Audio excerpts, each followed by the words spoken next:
Caras e caros camaradas, caras e caros amigos, é bom sentir que o valor da liberdade pelo qual o nosso camarada fundador Mário Soares deu a sua juventude e deu a sua vida continua vivo no coração do Partido Socialista.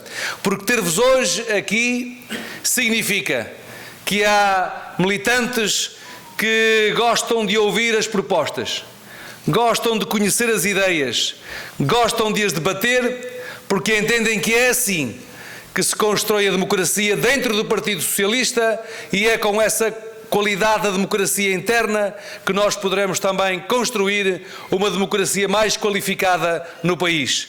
Quero por isso agradecer-vos a vossa disponibilidade para que num sábado ao fim do dia, depois de uma semana de trabalho e muitas das vezes também um sábado de trabalho, aqui nos possamos encontrar para partilhar as ideias que temos para o PS e as ideias que temos para o país. Bem-aja e muito obrigado.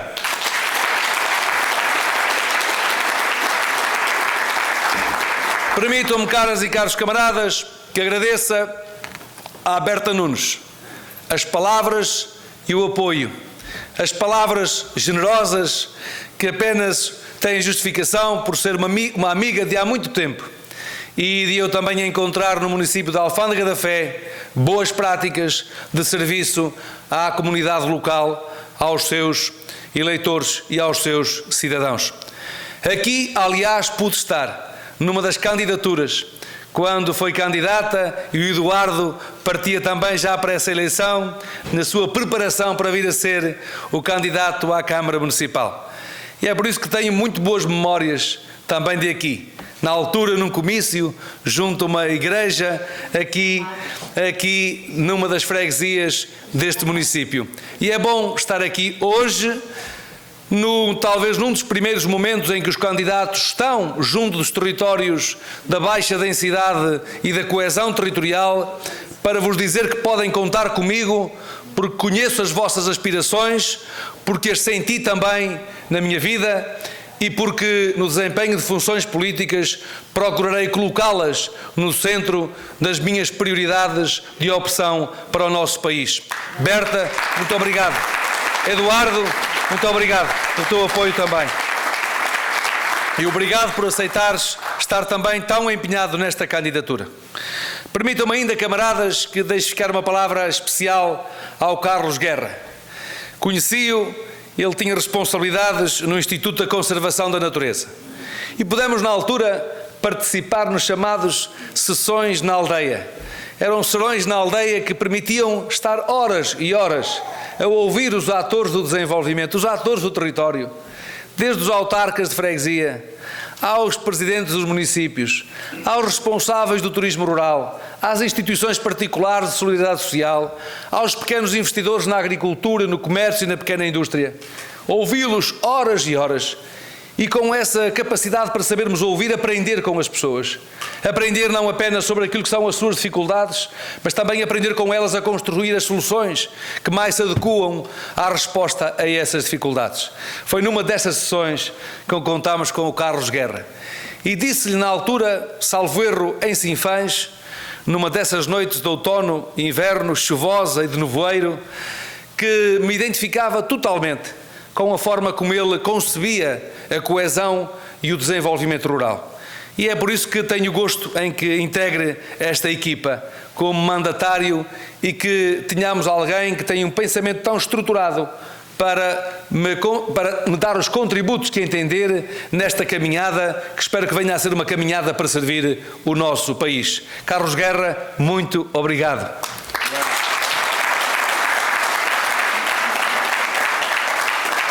Quero cumprimentar o sobrinho Teixeira, alguém que presidiu ao Instituto Politécnico de Bragança, que foi secretário de Estado do Ensino Superior e tem sido um elemento ativo desta região, também com uma visão estratégica para o modo como o ensino superior deve contribuir para se articular com as dificuldades das comunidades, para que com o conhecimento, com a aprendizagem, com o saber e com a cultura, se pode não apenas elevar a cidadania, elevar as condições para que cada mulher e cada homem se possam realizar mais plenamente, mas também como mais facilmente e com esse conhecimento nós podemos transformar as condições de vida em oportunidades de vida, em projetos de vida e em projetos de desenvolvimento. Sobrinho Teixeira, é um gosto muito grande também ter-te aqui e saber que temos também o teu filho, que já é um jovem militante, que queremos que dê continuidade a este testemunho dos valores e dos ideais do PS, os ideais da justiça, da igualdade e da liberdade. E por isso, muito obrigado, caro Sobrinho Teixeira.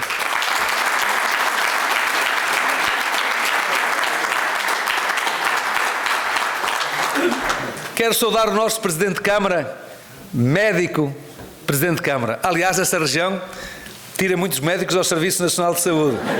Era uma médica, é um médico, e nós precisamos de médicos no SNS. Queria agradecer ao nosso médico, querido amigo, autarca, também exemplar, com quem pude estabelecer compromissos em relação ao futuro. E aquilo que eu lhe quero dizer é que, no que depender de mim, e enquanto eu puder, pode contar com essa palavra para honrar esses compromissos em relação a Macedo, que é uma terra que tem sabido servir com sentido de serviço público e grande entrega e sentido de missão. Quero saudar-vos também, permitam-me que saúde não sei se ainda continua, uma vossa jurista, advogada, que esteve na Ordem dos Advogados. E ainda está. Quando eu era secretário-geral adjunto, promoveu mesmo vários encontros com a Ordem e fez a ponte com a Ordem dos Advogados para podermos também com eles dialogar sobre aquelas que eram as questões ligadas à Justiça. E quero por isso também agradecer-lhe o facto de aqui estar connosco. Caras e caros camaradas, autarcas de freguesia, camaradas, militantes, simpatizantes, quero dizer-vos que é com gosto que aqui estou. E permitam-me que vos dê conta do seguinte. O mundo vive, como já aqui foi dito, momentos muito difíceis. Temos uma guerra na Europa que está a ser mais duradoura do que aquilo que se podia pensar. Temos agora uma guerra no Médio Oriente. Temos uma polarização política e uma radicalização das sociedades, com os extremismos a procurarem colocar em causa os valores e a confiança nos valores democráticos. E eu julgo que, se perguntarmos aos portugueses o que é que desejam nesta altura, eu estou convicto de que aquilo que os portugueses desejam nesta altura é mesmo previsibilidade, estabilidade, segurança e confiança no futuro.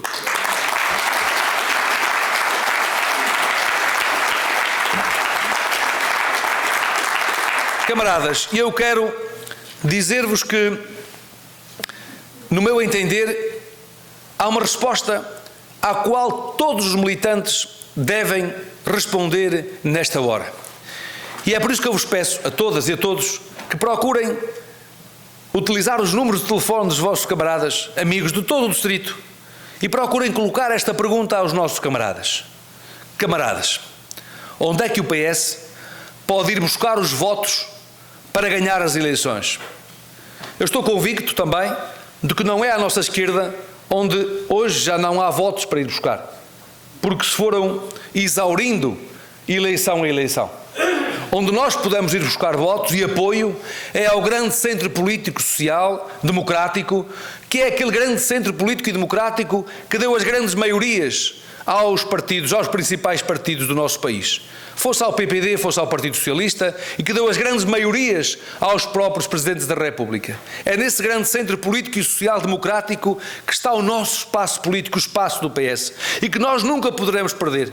Porque sempre que, à partida, admitimos coligações antes de ir mesmo à disputa eleitoral, aconteceu com o Jorge Sampaio, aconteceu com o Vítor Constâncio, o que aconteceu foi que o PS perdeu as eleições.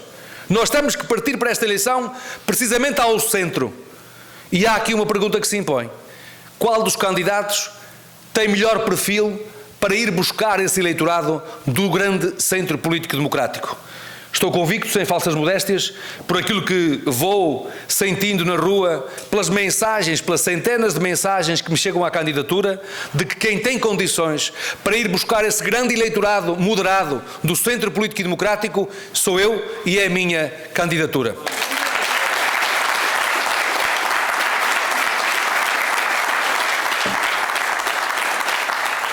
Caras e caros camaradas, e porquê é que entendo que tenho esse perfil adequado para, neste momento tão exigente, responder aos desafios que tem o país? Permitam-me que aqui sublinhe 3 ou 4 notas, em certa medida já sublinhadas por quem me antecedeu. A minha experiência como autarca. Quando eu cheguei à Câmara Municipal, Baião estava entre os municípios que tinha maior taxa de abandono e de insucessos escolares do país. Em 10 anos, nós ficámos entre os 15 melhores nas taxas de abandono e de insucessos escolares. Nós estávamos entre os municípios que tinham menor cobertura com o médico de família. Em 10 anos, ficámos entre os municípios que tinham maior cobertura com o médico de família. Lembro-me bem de ter lançado as primeiras experiências, não apenas de infraestruturas novas para os médicos, de arrendamento de habitação e de alojamento para os jovens médicos que foram viver para o Concelho de Baião, mas também a primeira experiência das unidades móveis de saúde, que recebeu, aliás, um prémio de boas práticas no território nacional. E lembro-me bem da importância que teve essa unidade móvel de saúde, porque eu fiz o porta a porta, fui falar com as pessoas. E o que é que eu ouvi das pessoas, particularmente das mais idosas, dos mais velhos e dos mais isolados? É que tinham que se deslocar ao centro de saúde, perder um dia inteiro para irem ao médico para que lhes prescrevesse os medicamentos. A unidade móvel de saúde deu uma resposta imensa, do ponto de vista dos cuidados preventivos, dos cuidados e dos rastreios que fazia aos mais idosos, da prescrição de medicamentos. É por isso que muitas das vezes as questões não estão nos recursos financeiros, está na abordagem que nós fazemos dos problemas e como nós envolvemos as pessoas para resolver esses problemas. Mas o mesmo...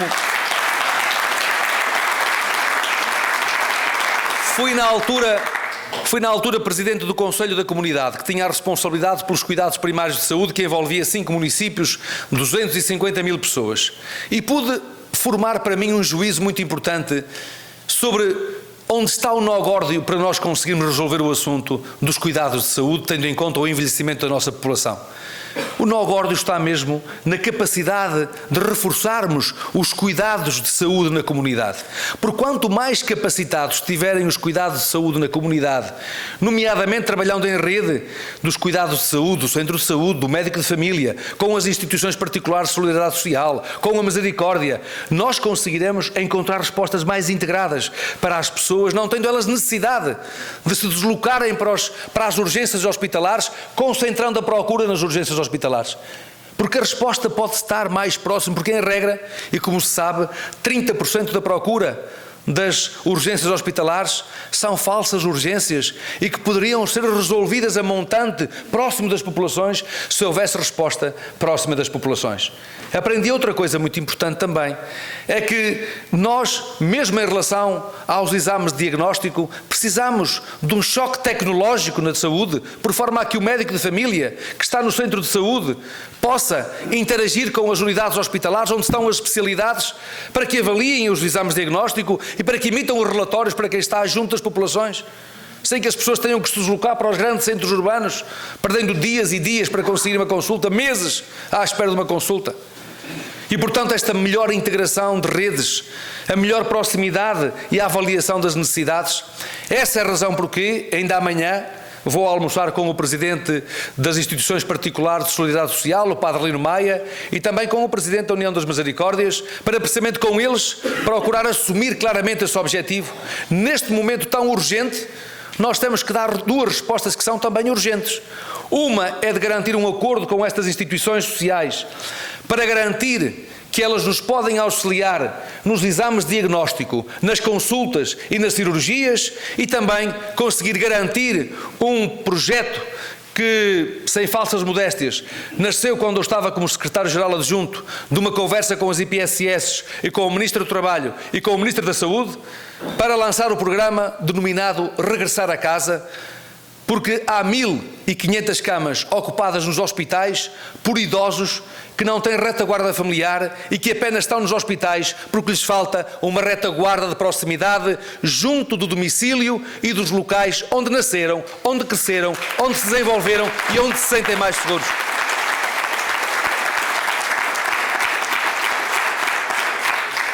Caras e caros camaradas, aprendi também nas comunidades portuguesas, como aqui foi dito, e não me vou deter muito tempo, mas aprendi mais profundamente o que significa o valor da proximidade para a diáspora portuguesa no mundo. A diáspora portuguesa, como a Berta Nunes pôde testemunhar, é uma das nossas mais importantes forças do país. Aliás, o sobrinho também me acompanhou nas campanhas de informação sobre o ensino superior no nosso país. Em Bordeus, por exemplo, naquela grande feira portuguesa. E o que é que fundamentalmente se detecta nessa nossa diáspora que se encontra espalhada por todo o mundo? 5,7 milhões de portugueses e de lusodescendentes. Em primeiro lugar, um grande amor à pátria. Um amor que nós muitas das vezes temos dificuldades em compreender porque aqui estamos e não valorizamos na plenitude o sentimento de ligação à nossa pátria. Por outro lado, o valor que tem na afirmação de Portugal no mundo, pela nossa língua, pela nossa cultura, pela capacidade que tiveram para criar riqueza, para empreender, para progredirem, para se autodeterminarem nas condições de vida. Mas também pelas condições que têm para investir no nosso país. Tantos são aqueles que investem nas suas terras de origem e que contribuem para o nosso país. Pois, se há algo que me ficou das comunidades, foi esse sentido também de valorização da proximidade. Estar juntos, portugueses, quando eles passaram momentos mais difíceis. Já aqui foram dados exemplos. Vou apenas dizer-vos o seguinte: houve mesmo momentos em que, há testemunhas disto, que vos vou dizer, em que a minha vida esteve mesmo em risco. A minha e de quem me acompanhava. Mas estivemos onde os portugueses precisavam de nós e sentimos que esse contributo foi um contributo importante para que sentissem que o Estado não é uma entidade abstrata. O Estado é feito por todos nós. E que o Estado se pode humanizar quando se coloca ao serviço das pessoas. Não é algo distante. É por isso que também sempre vi assim as minhas funções como Ministro ou como Secretário de Estado. Vi como uma missão, como um serviço e não como um título para exibir e para me distanciar das pessoas. Essa nunca foi a minha forma de ser, nem nunca foi a minha forma de estar. E essa característica é muito importante nos dias que correm. Caras e caros camaradas,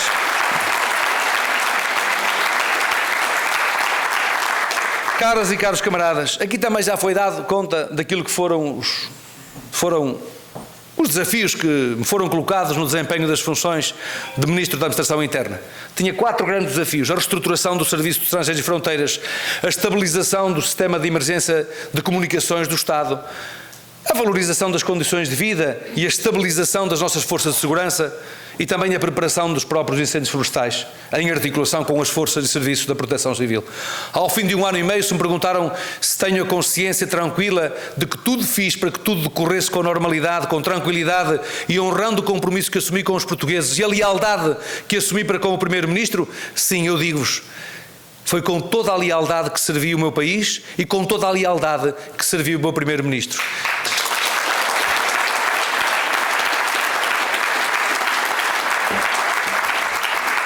E pude aprender algo muito importante. Nós podemos ser independentes e manter a nossa independência mesmo com a nossa lealdade às nossas equipas e a quem nos convida para trabalhar nessas equipas. E, portanto, por um lado, esta cultura de serviço público, mas também estes valores que me guiaram sempre na minha vida, fazem com que entenda que neste momento deva colocar-me à disposição dos camaradas para servir o PS, mas para servir os seus valores, os seus princípios, colocando-os ao serviço do nosso país. E quais são esses valores fundamentais? Em primeiro lugar, a compatibilização entre a liberdade e a igualdade. E a procura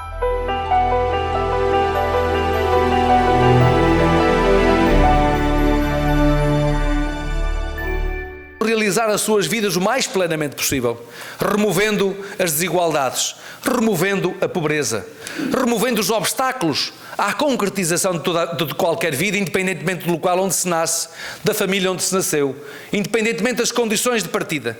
Temos que remover esses obstáculos. É nessas funções que faz sentido a política pública e que faz sentido o Estado, para criar igualdade de oportunidades, para criar igualdade de oportunidades e para que ao longo da vida todos se possam realizar o mais plenamente possível. Mas devemos construir essa liberdade e essa autonomia para construirmos também uma sociedade de progresso, Uma sociedade que tolera a diferença, que compreende a diferença, que aceita a diferença, que estimula a diversidade de opiniões. Uma sociedade que seja pluralista. E é por isso que defende um Partido Socialista Europeu. Foi, aliás, a razão porque Mário Soares, quando decidiu aderir à Comunidade Económica Europeia, das primeiras medidas que tomou, na altura o José Medeiros Ferreira, que era Ministro dos Negócios Estrangeiros, foi a Estrasburgo, ao Conselho da Europa, em primeiro lugar subscrever a Carta dos Direitos Humanos Fundamentais. Porque é ali que estão os valores fundamentais que inspiram a nossa Constituição de 76. E é em função desse compromisso que nós então depois fazemos o pedido de adesão à Comunidade Económica Europeia. E fizemos-lo não por razões económicas. Por vezes a direita acusa-nos de estarmos de mãos estendidas em relação à Europa. Não, nós contribuímos muito para a Europa. E somos beneficiários também das políticas de coesão europeias. Porque nós, quando decidimos estar na Europa, quisemos estar na Europa porque entendemos que era lá que nós poderíamos consolidar as nossas liberdades, as nossas garantias, o modelo de vida europeu, progressista, aberto, compreensivo ao mundo. Essa foi a razão porque nós aderimos à Comunidade Económica Europeia. Não foi uma permuta para lá irmos buscar recursos financeiros. Não. Foi por um modelo de vida, por um modelo de sociedade. Naquilo que o Mário Soares dizia, nós queremos o progresso material, mas queremos também o progresso moral. É isso que nós queremos também no Partido Socialista.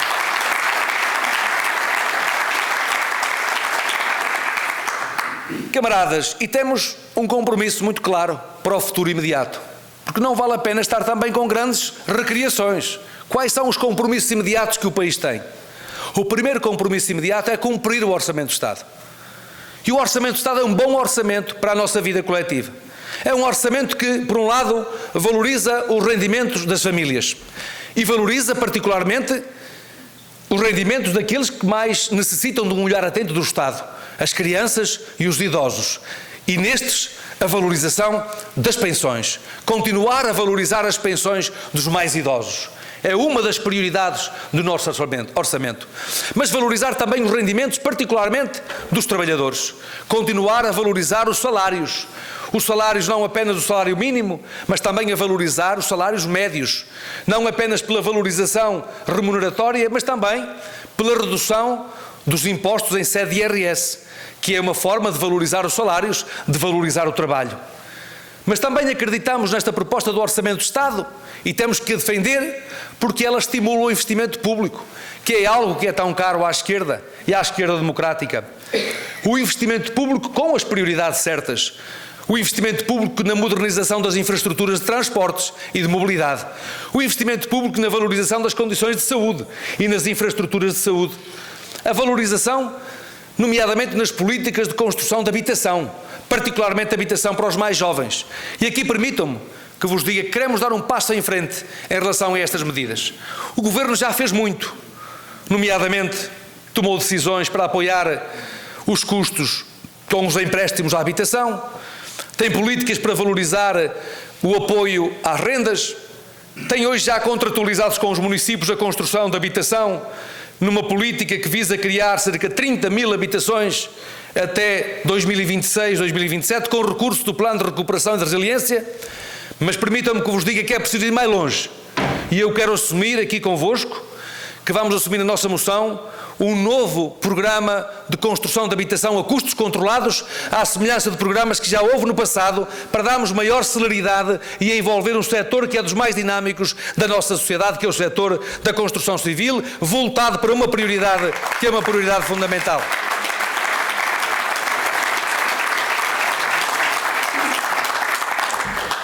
Mas temos também, na proposta do Orçamento do Estado, a valorização do investimento privado.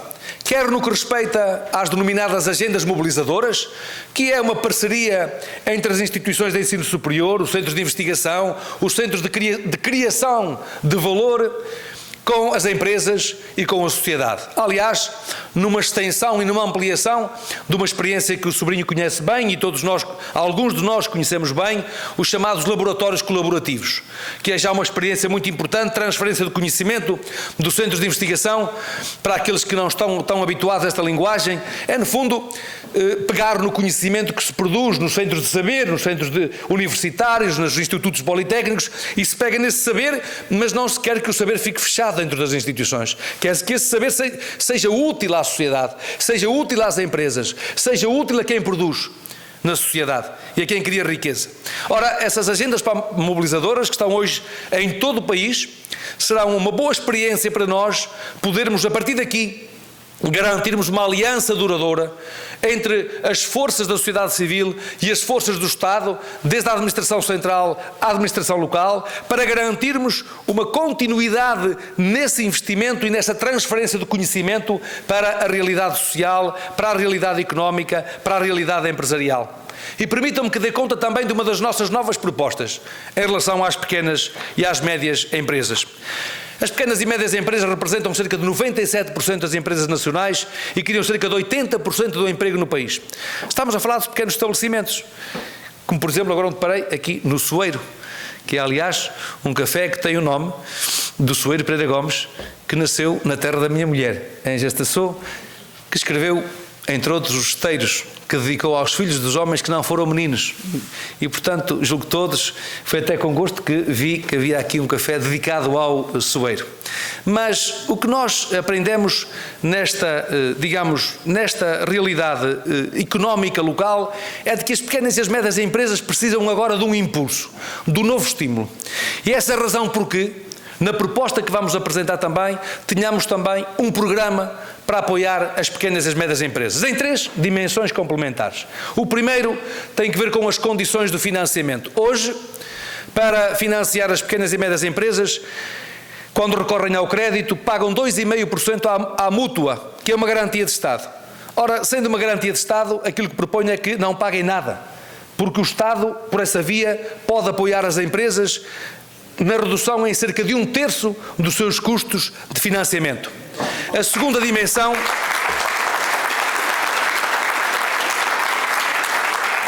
dimensão tem que ver com uma orientação política para todos os serviços da administração pública para que procurem garantir até aos 90 dias os reembolsos dos fundos europeus, para criar liquidez e tesouraria nas pequenas e médias empresas. Não podem estar um ano e meio à espera das retribuições do Estado. A terceira tem que ver com o facto de haver fundos europeus que estão com dificuldades de execução e garantir que aquilo que não for executado possa também contribuir para financiar a modernização das empresas, nomeadamente a modernização tecnológica. Não apenas para que elas possam tornar-se mais competitivas, se possam não apenas desenvolver projetos até de fusão ou de integração ou de parceria com outras empresas para ganhar a dimensão, mas também para concorrerem nos mercados internacionais. Esta é, portanto, uma das prioridades para introduzirmos no fator de crescimento e de estimular o crescimento da nossa economia. Queremos continuar, naturalmente, a modernizar as funções sociais do Estado, mas para o fazermos temos que ter uma economia que seja dinâmica, uma economia que seja competitiva, uma economia que seja capaz de inovar e que seja capaz de criar e continuar a criar emprego, particularmente para os mais jovens. E caras e caros camaradas, é preciso também, do ponto de vista do desenvolvimento, termos, como aqui foi pedido pelo Carlos Guerra e também pela Berta nas intervenções, pelo Eduardo, nós temos que ter uma abordagem do desenvolvimento regional com uma outra eficácia na execução das políticas. Isto naturalmente que vai exigir uma organização ou uma estruturação orgânica do Governo de uma forma diferente. Nós temos que ter uma cadeia de comando nesta área muito mais clara, muito mais direta, em que a agricultura, a coesão, os fundos europeus de desenvolvimento regional têm que estar articulados, por forma a que, detectadas as dificuldades, diagnosticados e desenvolvidos os planos de intervenção e de valorização dos recursos dos territórios, sejamos capazes de ser mais eficazes a chegar com a resposta aos problemas e à vida das pessoas. Sou pena das pessoas deixarem de acreditar nas propostas que vamos apresentando. Maior eficácia, maior celeridade, maior clareza nas opções e no desenvolvimento das condições e dos recursos territoriais. Isto exige também uma outra necessidade, que é a necessidade de repensarmos a localização de alguns dos serviços públicos no nosso país. Eu quero dizer-vos que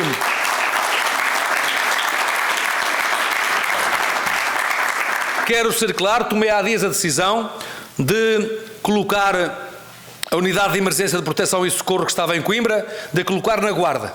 Tinha sido Uma ideia que tinha sido assumida, não tinha sido concretizada e na semana passada ficou fechado para que fique localizada na Guarda como uma demonstração clara de valorização com serviços que podem contribuir para a dinamização da economia local, para a dinamização do emprego, para a dinamização do desenvolvimento. O mesmo está a acontecer com a Escola de Formação da Guarda, em que já decidimos, o projeto está já na fase de execução, um investimento que andará na ordem dos 40 milhões de euros para que a Escola de Formação da Guarda fique em Porto Alegre, onde tem vindo a funcionar, mas onde as condições que se tinham vindo a degradar levavam a que se pudesse ter a expectativa do pior, nomeadamente a sua deslocalização para a Figueira da Foz, e portanto está assumido em termos de decisão política, ficará em Porto Alegre com um investimento que vai ser feito com caráter plurianual para valorizar esse território. Caras e caros camaradas, quero praticamente concluir dizendo que há algumas prioridades que eu queria que ficassem claras na cabeça de todos. Para além daquelas propostas que agora irão aparecer na moção de estratégia e depois espero ter essa oportunidade de aparecer no programa do Governo. Peço-vos, aliás, que façam chegar contributos ao programa do Governo que está a ser coordenado pelo André Caldas. Basta enviarem os vossos contributos para o nosso site de candidatura. Uma das primeiras prioridades que nós temos que ter enquanto sociedade tem que ver com a promoção de uma cidadania informada e esclarecida sobre os valores da Constituição, sobre os valores do Estado de Direito Democrático, particularmente junto às mais jovens gerações. É muito importante que as mais jovens gerações conheçam as condições em que viveram os seus avós, em que viveram os seus pais, e como o país deu um salto quantitativo e qualitativo nas condições de desenvolvimento. É muito importante para que um dia não se deixem encantar pelo canto da sereia que hoje procura na demagogia e no populismo furar os valores democráticos e furar os valores da nossa democracia. A segunda prioridade, temos que continuar a apostar no crescimento económico e nos motores do crescimento económico, porque é no crescimento económico e na capacidade de execução do investimento público que nós poderemos continuar a garantir o crescimento da economia, a convergência com a média da União Europeia e, simultaneamente, investir nas funções sociais do Estado. E há aqui um desafio para o futuro, que é o desafio de conseguirmos que, para além dos fundos europeus, termos capacidade própria para manter níveis de investimento público elevados. Porque essa é a razão porque no Orçamento do Estado para 2024 já está previsto um fundo de investimento que é financiado com as receitas do superávit orçamental, ou seja, aquelas que são os resultados positivos do nosso orçamento são colocados nesse fundo. Esse fundo destina-se, por um lado, a garantir essa continuidade no investimento público, mas também a garantir que temos condições para desenvolver políticas em circunstâncias de crise que permitam não vivermos circunstâncias tão complexas e difíceis como vivemos na crise de 2008 e 2009. Esse fundo é muito importante. Há uma candidatura que quer utilizar essas receitas para as colocar já no terreno. Ora, nós temos que ser ponderados nestas matérias e temos a consciência de que é muito importante termos este fundo de investimento para utilizarmos em momentos especialmente difíceis e exigentes da nossa vida coletiva.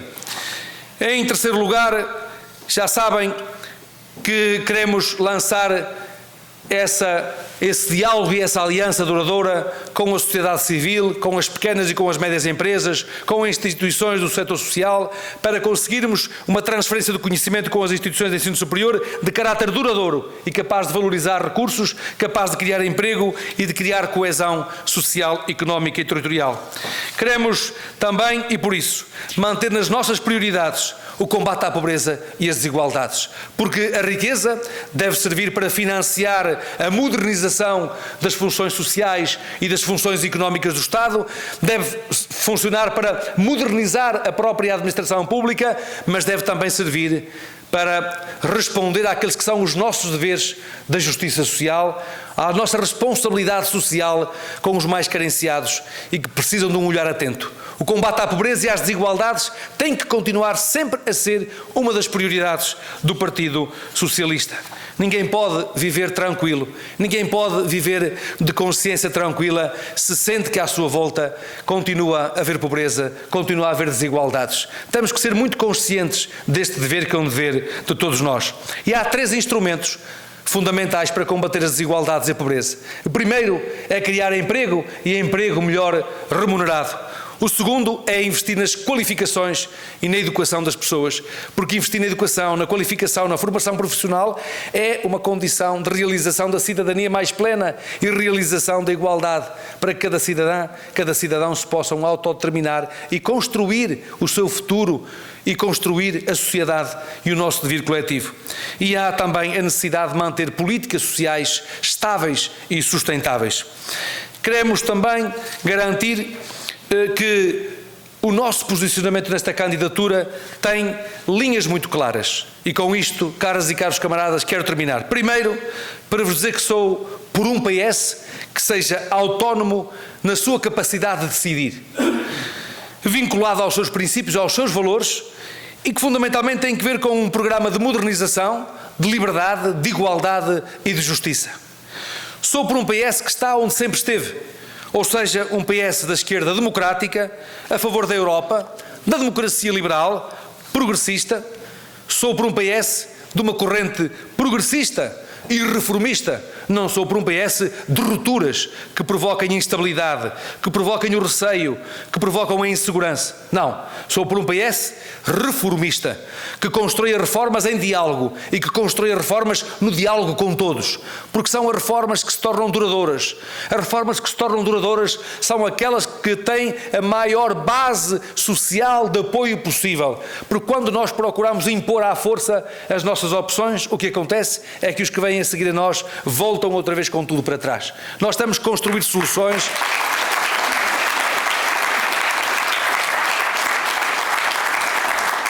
Sou por um PS cuja força eleitoral pode ser a barreira mais firme aos extremismos e particularmente em relação àqueles que querem pôr em causa as liberdades e os direitos fundamentais. E camaradas, há algo que eu sei.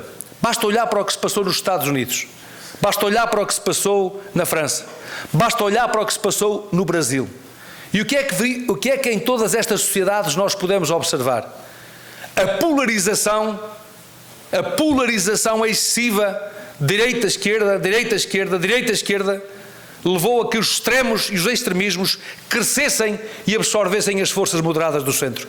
Essa é a razão porque eu entendo que é fundamental haver alguém com capacidade de diálogo para desenquistar essa polarização e para desenquistar o espaço que esvazia esses extremos que põem em causa a segurança democrática e os nossos valores constitucionais.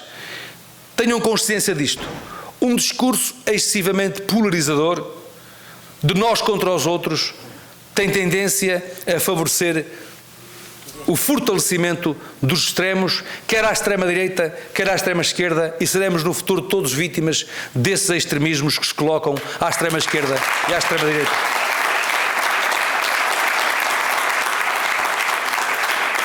Quero um PS que seja capaz de promover o diálogo com todas as forças políticas e sociais e com todos os partidos democráticos. E claro, com todos os partidos democráticos.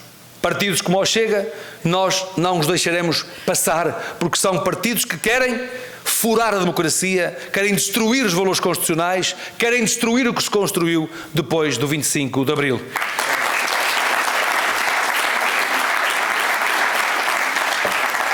Caras e caros camaradas, a minha experiência de vida, a minha experiência política é a razão de ser, de me colocar ao serviço do PS e de querer servir o PS, procurando com o PS servir o nosso país. Porque há algo que eu sei, os partidos políticos e o nosso também, foi construído, fez agora, o nosso secretário-geral fez uma visita à Alemanha, onde ele foi fundado em 1973, e o nosso PS foi fundado por homens que lutaram na clandestinidade, que lutaram contra a ditadura, em várias fases. Desde o século XIX lutaram pelos trabalhadores e pelos direitos dos trabalhadores, pela dignificação do trabalho. Depois havia uma massa mais ligada aos trabalhadores que se articulou com aqueles que representavam a burguesia e a República e os valores da República, os republicanos, e essas duas dimensões, elas acabaram por se encontrar no seio do PS. Foi combatido na clandestinidade esses militantes tiveram que lutar, alguns deles ligaram-se ao Partido Comunista Português e voltaram a ressurgir na década de 60, já com o movimento da Serra Nova, e depois vieram a fundar o Partido Socialista em 1973. E o Partido Socialista veio a assumir aquela que é uma função essencial, que é precisamente a da compatibilização entre aqueles que querem empreender, querem ser livres, querem autodeterminar-se, mas ao mesmo tempo, ao fazê-lo, não deixam ninguém para trás. E é por isso que o valor da igualdade está sempre e caminha junto com o valor da liberdade. Esse equilíbrio fundamental foi o equilíbrio que Mário Soares sempre conseguiu fazer. E é esse equilíbrio que o nosso António Costa também procurou fazer, nomeadamente no decurso das funções de desempenho político governativo. E é isso que nós temos que continuar a fazer. Falar para o grande centro político democrático e com todos construir as soluções que melhor servem o nosso país. A maior garantia que eu vos quero dar é de que no momento decisivo e nos momentos decisivos procurarei colocar os valores do nosso PS ao serviço do nosso país, porque o Partido Socialista tem o dever de servir o país. Porque não vive para si próprio, vive para servir o país. Viva o PS, viva Portugal!